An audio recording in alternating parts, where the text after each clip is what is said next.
We just got a little update by Trump, and check this out. I think you guys are going to get a good laugh. It says, breaking, President Trump tells gas retailers to get prices down immediately, or there's going to be a big problem ahead. Like I said last week, right? There were some things that like Trump announced that I can be very open to, that I agree with. Like last week was like a digital service tax that Americans get charged, but we don't charge those countries that same tax in return. That being said, I was like, yeah, that kind of makes sense. It's kind of leveling out the playing field. Nonetheless, then there's this. It's like, dude, why are oil prices higher? It's because you decided to, regardless if you agree or disagree, you attacked Iran, and Iran controls the Strait of Hormuz. That's affected negatively oil prices, and obviously as oil prices go up, then that impacts, oil at the gas prices at the pump. I wonder if people like see that, and if he believes that. I mean, it wouldn't really surprise me that people would see that and be like, yeah, like drop oil prices, yeah. Like, are people that stupid that they're like, oh yeah, they're just charging us more because they can? Again, you guys can feel free to look it up. Gasoline retailers make a net profit of only around 3 cents to 7 cents per gallon of gasoline sold. Margins are razor thin. So I just don't understand how the person that is at fault for higher prices due to initiating the attack is now complaining about higher oil prices that are being charged by these gasoline retailers. It's like, it's not just, it's like hypocritical, right? Nonetheless, it looks like something triggered the market to kind of pull back a little bit. I'm not too sure if it's that tweet or something is escalating. Maybe some of Trump's insiders are beginning to sell. It's just the joke. Don't get offended. With that being said, man, did we see a V-shaped recovery like no other? I should have just stayed long, right? I ended up buying the dip on Micron Technologies, and I covered or sold way too early. And then like an idiot, I went short, and then it continued to, overall markets continued to push higher. MU ended up, up 1% in the green, pretty much almost break even on the day. But nonetheless, it's just, again, momentum and direction are such an important thing. It doesn't matter what I believe about even how the company is technically doing fundamentally. In the short term, as trades, what is the most important thing? It's direction. And I think I just came in with too much confidence from Friday. I had my best day for the entire month. I made $28,000. And I came in with my chest, I think, a little too high, too willing to trade with too large of a position size. And I paid the price. I shared it with my LP team. They got to see the mistakes happen in real time, because it started off with even the idea of buying the dip on Micron. I was starting to buy the dip too early.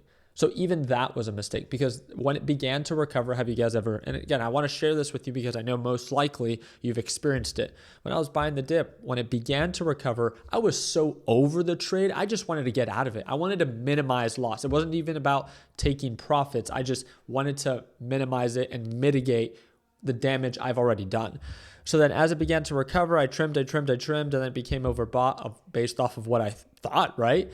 I saw key levels where I thought it was going to get rejected at. I started trading based off of what I believed and not what the charts were actually showing me. There was no confirmation of a rejection. And again, I could have just looked at the 5-minute time frame. There was a slight rejection here around the moving average for MU, but that is not the big problem. The problem is that I opened a position too early on. And again, as soon as you close one side of the trade, it doesn't make sense to go on the other, right? You're just one bad trade away from now giving back all it is that you've gained. And I wasn't down that bad originally because of the slight recovery. And boy, did I dig myself into a deeper hole. I lost over $9,500 today. And again, I earned that loss. Just like I feel like I really did earn, based off of the dollar amount that I trade with, the $28,000 gain on Friday. I had an amazing week last week. Again, you're only as good as your next trade. And I broke the rules. I didn't focus on criteria. And I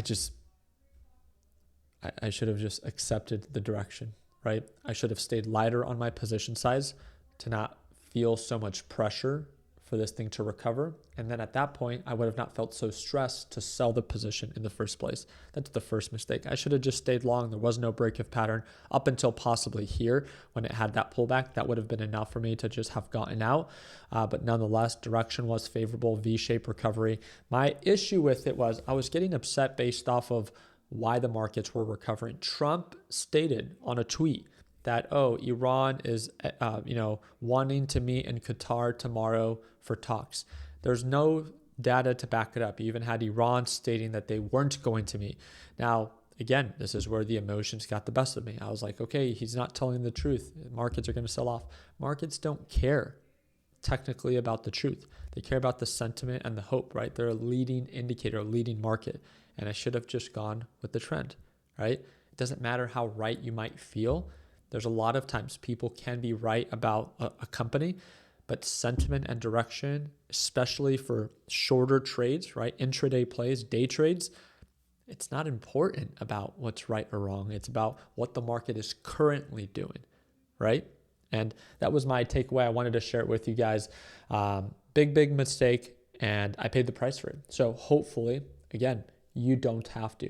My biggest mistake was position size management and not focusing and accepting the direction of the market. By focusing too much on buying too much early on, I became over aggressive.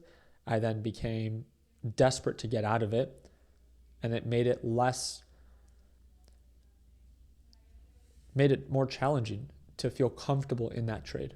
And again, that's the position that I put myself in. So anytime that you see yourself in a bad trade, instead of adding more, stop, acknowledge what's going on, and then ask yourself, does it actually make more sense to not add more and or cut losses, maybe trim the position instead of adding? Again, just food for thought, right? Wanted to use myself as an example. I found this news to be very interesting. Breaking: Supermicro SMCI falls over 9% on the day on the news that the company's office has been raided as Taiwan expands its chip smuggling probe. Have you guys noticed that SMCI is always super sketchy and getting into trouble? This has always happened with SMCI. Please feel free to look it up. There's not only was it incredibly inflated when it comes down to price, supposedly they were being investigated for accounting fraud.